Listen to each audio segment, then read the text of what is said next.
Ladies and gentlemen, in this episode, you are going to hear opinions. And while the podcast is endorsed by Uriah Heep, the opinions of the host and various guests do not necessarily represent the opinions of the band or any of the members past or present. With that being said, let's celebrate the music of Uriah Heep.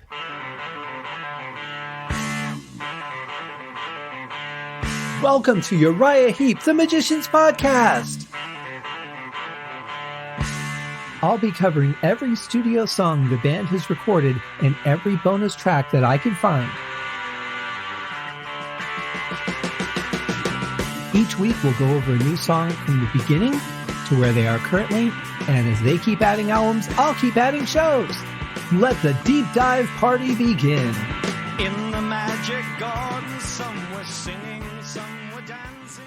Hello and welcome to Uriah Heep, the Magician's Podcast. I am your host, Scott Haskin, and we have a hell of a song for you today. Got two versions of it, the actual album release and then an alternative version which features the full band. So we're going to be going over both songs.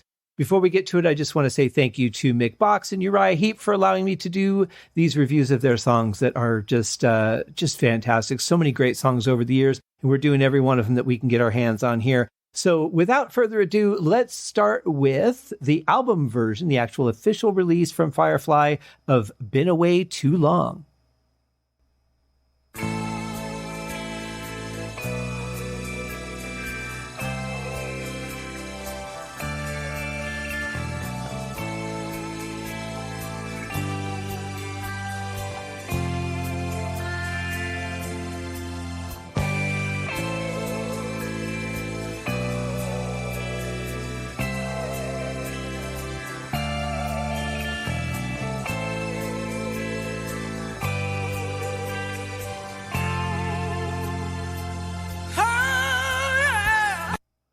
Wow, a lot going on here right off the bat. I really love the sound of the guitars here. I love what they're doing. I just love that vibrato sort of playing.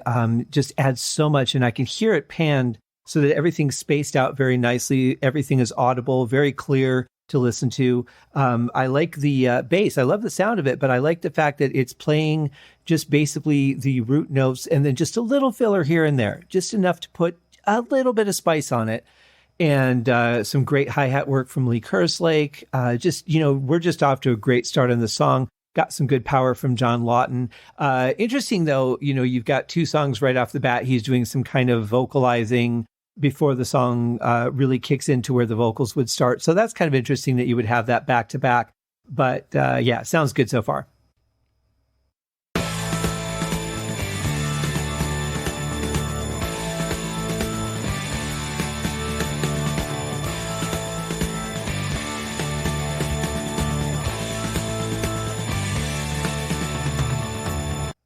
Well, obviously, we've got some killer snare work here by Kerslake. That sort of string synth has come back again on this song. I think it's a little bit different than the one that we heard on the last one, but it has that same, sort of string synth vibe. Higher pitch this time, but it really fills in the background nicely. Really good groove here. I like what's going on.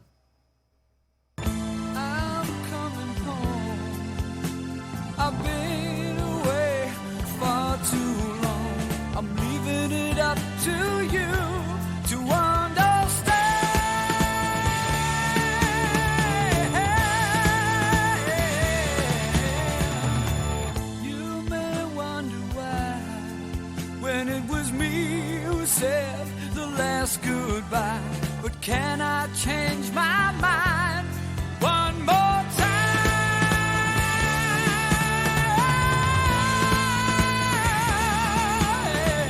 It's high time, I can't wait any longer. It's my time to find out who I belong to. It's breaking my heart, waiting for another day. When the time I really love how the guitars, bass, and drums are playing so tightly together here, just keeping that rhythm going and moving the song forward. Keyboards are filling in all the other space really nicely. It just sounds so rich and full, but it's being played so simply that normally it would sound thinner, but just the way it's mixed, the way it's spaced out, pan-wise, it sounds great, and really strong vocal performance from John. I could listen to this guy sing for hours. Time comes, you won't see me around. I've been patient, standing my ground. Gotta see you and hold you, hear what you have to say. Oh, do you wake up in the morning wanting me the way I wake up wanting you? And in the same breath you keep holding me. Does it ever occur to you? I've been in love too long to stop now. Oh, I've been away too long. Oh, I've been away too long.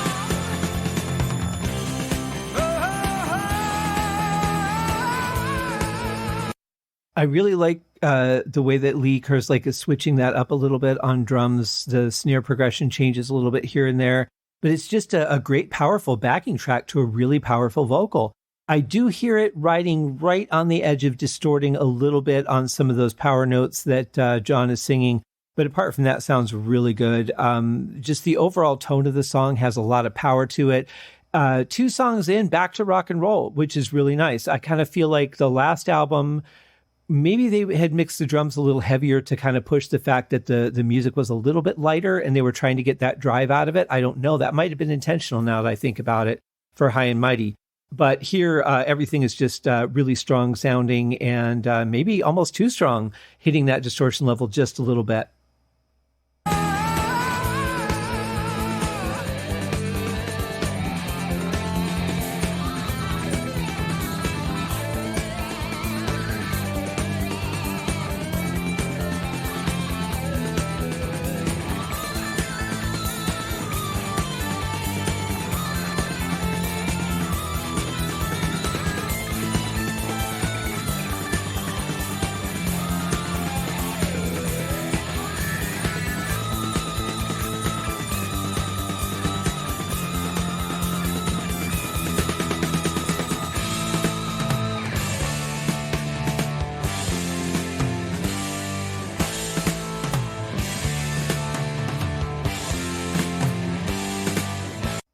What a blistering guitar solo from Mick. That kind of playing is just fantastic. And this is the kind of stuff that I really love when he does. And seeing it live, I can tell you from personal experience, it's 10 times more amazing to actually watch him play like that. Just great finger work there. The notes are really resonating, really coming through. And at that speed, sometimes it's hard. Notes get muted when you're playing fast, but those really shine. Just sounds fantastic. And I kind of feel like the band has a little bit of a new life, you know, just listening to the first couple songs already. They're doing things that they hadn't done before. They're experimenting a little. They're playing different kind of beats and patterns. And it just sounds fantastic. And, you know, coming in with a solo like this, it just feels like the band has life breathed into them again after how difficult the times had been over the last couple of albums.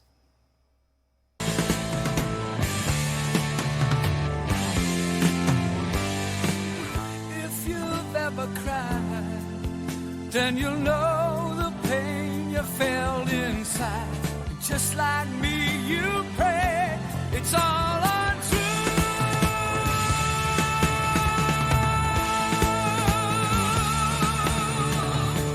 But time alone will tell if you have learned life's lessons well. And maybe then you'll know what I should do.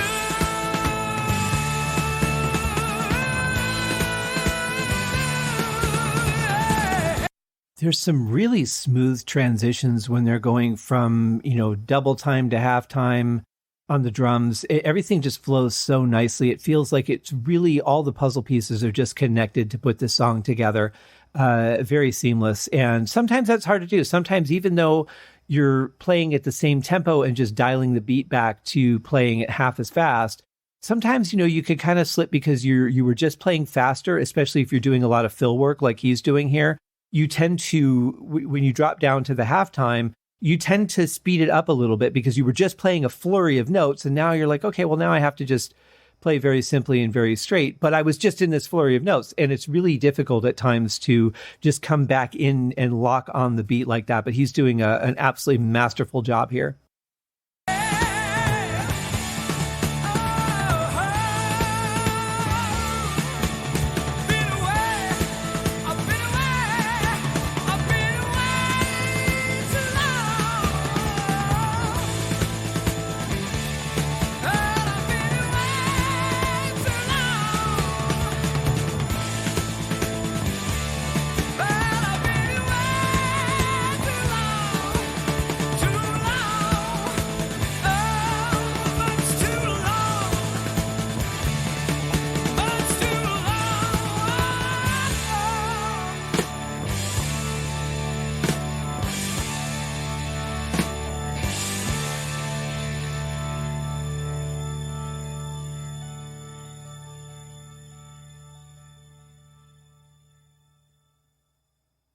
Well, I thought Mick was going to go into High Priestess there for a second.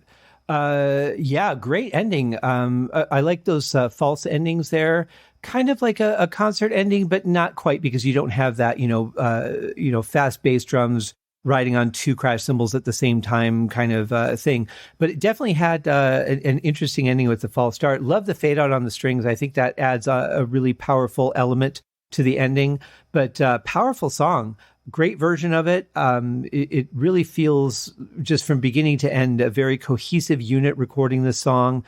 People that were getting very comfortable with themselves, and considering that 2/3 or 2/5 of the band changed at this point, and I don't know how long it was between the time that they started playing together and the time that they recorded the album, but they feel very, very comfortable with each other. I feel like there's some trust in the recording, and it just sounds great. Great. So that was the main version of the song. And before I forget, I was going to mention this at the beginning of the show, but Bob Daisley, who was a bass player in Uriah Heep a little bit later, not too many years down the line, but a little bit later, has his book just came out.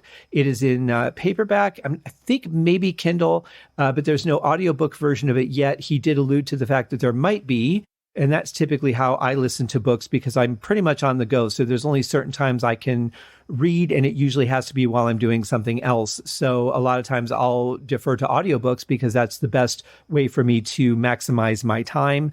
And so hopefully he'll do one. Audiobooks are great when they're written by people that are familiar, especially if they read them themselves. So my fingers are crossed that that'll come out, but go check it out. I will put the link to that book on the main page of the website at scotthaskin.com, and then click on that Uriah Heep podcast link, and it will be there, along with the link to vote to get Uriah Heep inducted into the Hall of Fame, Phil Lanson's books and CDs that he's put out, and some other stuff. So check that out, guys. There's a lot of cool stuff on that page. And also, we keep adding members to the Deep Dive Podcast Network. And so I'm going to probably change it, instead of having the link in the show notes, to have a spot on the website that just has all of them listed with their links, because I've already done the web pages for all the shows up through the most recent album of Uriah Heep. So all 24 albums are up there. And now, not knowing that we were going to be adding people to the network, so instead of me going and changing a couple hundred pages every time we add somebody, I think I'll just simplify it and put it all on that main page. So look for that Deep Dive Podcast Network link as well. And there's really cool podcasts, as I say, on every Monday episode. I go over those, but they are in the show notes for today. So take a look at that and check out those. We'll be going over that list again on Monday. And here is the alternative version of Been Away Too Long.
Well, it's certainly a completely different layout for the song. You can kind of feel it's going in the same direction, but up to this point, it's a little more dramatic, a little more not ethereal, but certainly something that kind of is trying to draw you in a little bit more than just giving you, hey, here's how it's going to go, and we're off.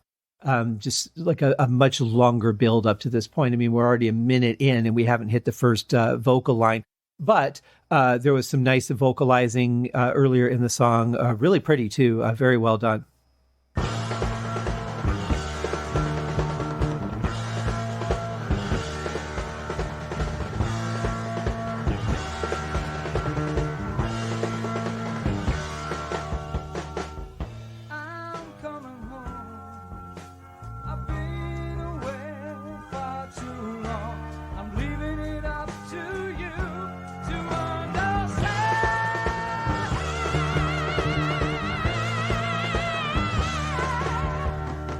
So this one's a little faster. It's interesting because the song's just only a few seconds shorter, but the intro is much longer. But yeah, it is at a faster tempo.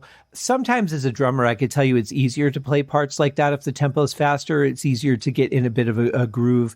Whereas if you're playing a little slower, sometimes it's hard to really capture a good solid feeling. But at this tempo, that sounds good. At the tempo of the original version, or the final version, I should say, that sounds good as well. But this is a little bit faster, a little bit more powerful in the vocal. I think it says so much to see the development of it, for them to edit themselves and say, you know what, this song doesn't need to have a 1-minute-and-8-second intro. We can get there a little more quickly and maybe not lose the listener along the way for having too long of an intro without a lot of changes. So, kudos to the band or the producer for editing that a little bit. But I like this. It's something I could certainly listen to because I'm used to those longer intros. But sometimes, you got to dial it back and just go for the song. But I like to see the contrast between the two, certainly.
We're really getting to hear John's range in some of these parts. He has such a good foundation of a voice, but he's definitely got some range. And I love the way that this is all coming together. Love the organ in the background. We're not really hearing a lot of guitar in this mix. I've noticed it's pretty much organ, drums, and vocals, but you can hear a little bit of the bass cut through as well. It's definitely a work in progress. You can see it wasn't quite finished, especially when we compare it to the final version. But it definitely has a lot of potential. You can see why they thought this is a song worth pursuing. Let's sit down and figure out what works and what doesn't, and restructure the song a little bit, and then have the final version that they made. But definitely it has a good feel to it just in this demo version.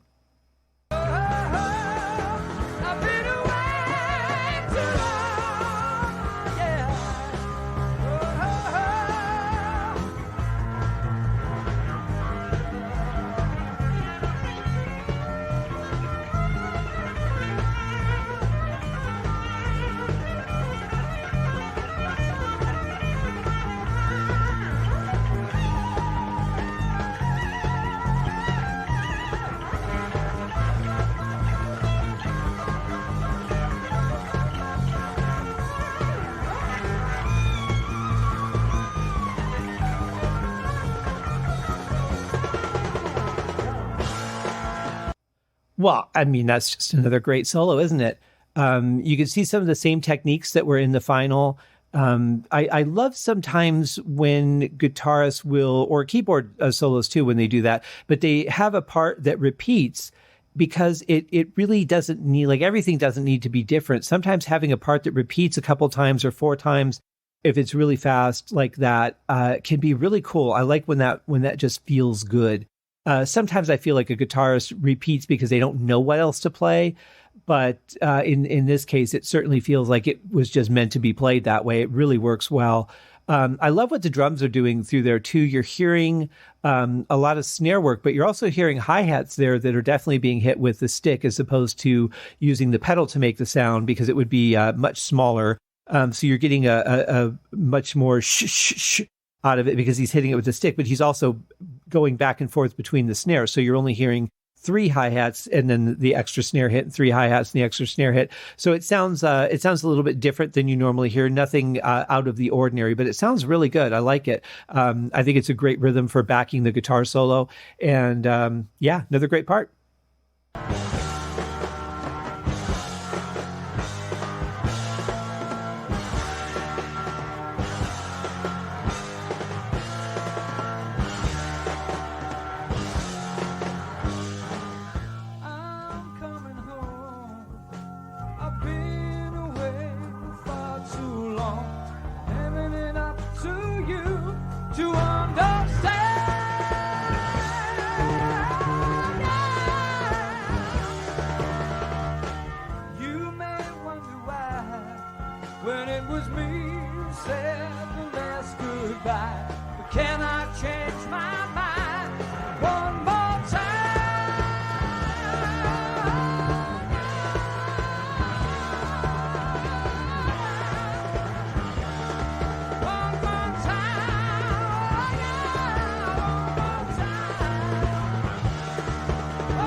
For me, I think this version has a more powerful vocal, but I think the final version has a more emotional vocal, especially in the verse sections. You know, doing those snare accents on the words that have to be right on the beat to make that work kind of takes me away from the feeling of the song. Whereas in the final version where he just sings it and they don't do that, I think works a little bit better.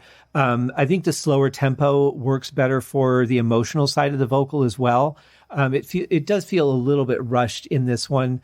So I'm glad that they slowed the tempo down for the final.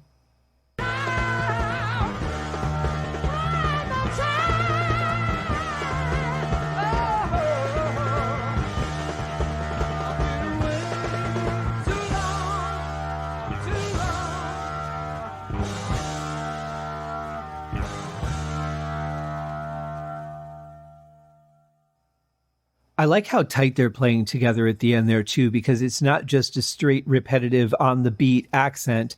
You know, especially the last one slows down a little bit more, but they're very tight playing together in the studio. So I would imagine that the way that they recorded that was all playing together and then doing overdubs. But in any case, however they did it, it came out very nicely. They're on fire, I think, at this point. You know, and I don't know.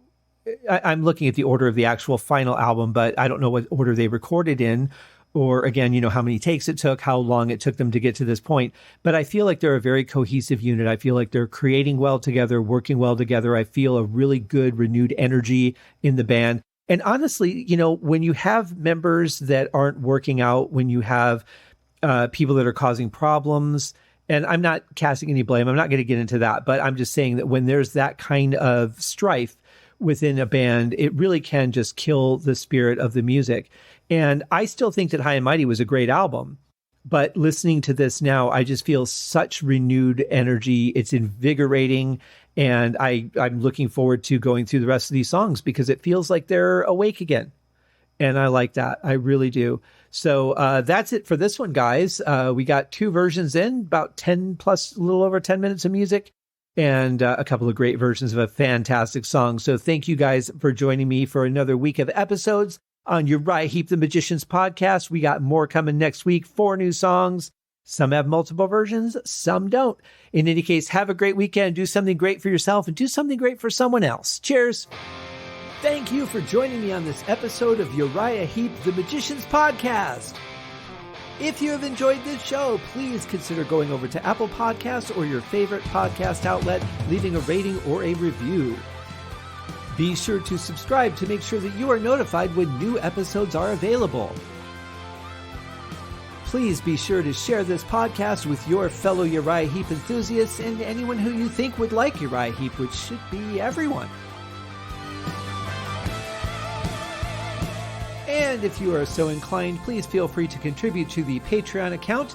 And if you are not a Patreon subscriber, you can also pay through the PayPal link on the website listed in the show links below. I would also like to thank Uriah Heep for their very generous support of the show, and thank you guys for listening. We'll see you in the next episode. Happy days!